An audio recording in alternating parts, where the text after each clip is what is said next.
ರಾಷ್ಟ್ರ ರಾಜಧಾನಿ ದೆಹಲಿಯ ಐತಿಹಾಸಿಕ ಕೆಂಪುಕೋಟೆಯ ಬಳಿ ನಿನ್ನೆ ಇಳಿ ಸಂಜೆ ಭೀಕರ ಕಾರ್ ಸ್ಫೋಟಗೊಂಡಿದೆ.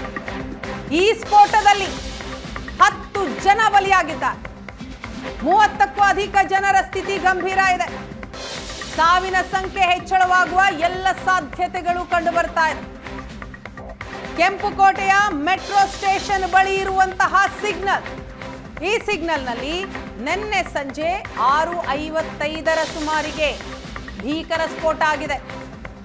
ಕಾರ್ ಸ್ಫೋಟಗೊಳ್ತಾ ಇದ್ದ ಹಾಗೆ ರಾಷ್ಟ್ರ ರಾಜಧಾನಿಯ ಜನ ಬೆಚ್ಚಿಬಿದ್ರು,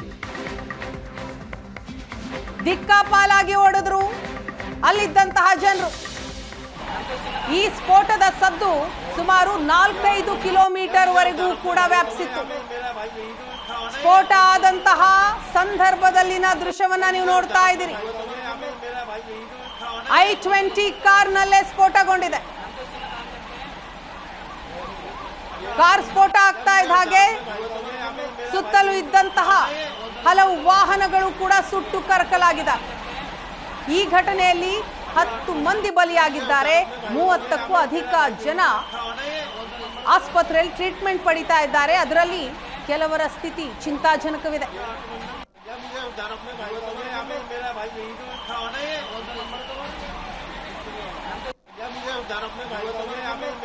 ಈ ಸ್ಫೋಟ ಆಗಿದ್ದು ಆಕಸ್ಮಿಕನ ಅಥವಾ ಉಗ್ರರ ಕೃತ್ಯವ ಅನ್ನೋದರ ತನಿಖೆ ನಡೀತಾ ಇದೆ.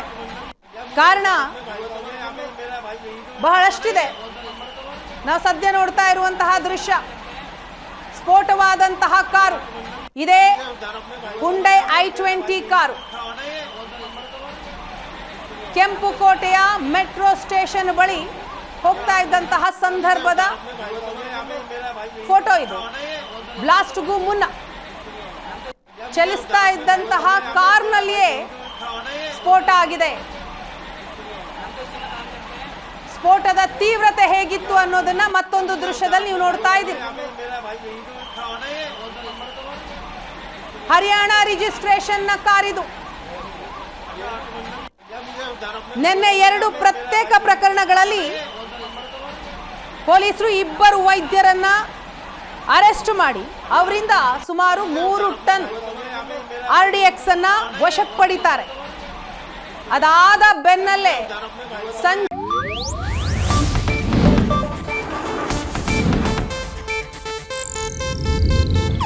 ಇದು ಏಷ್ಯಾನೆಟ್ ನ್ಯೂಸ್ ನೆಟ್ವರ್ಕ್ ಪ್ರಸ್ತುತಿ.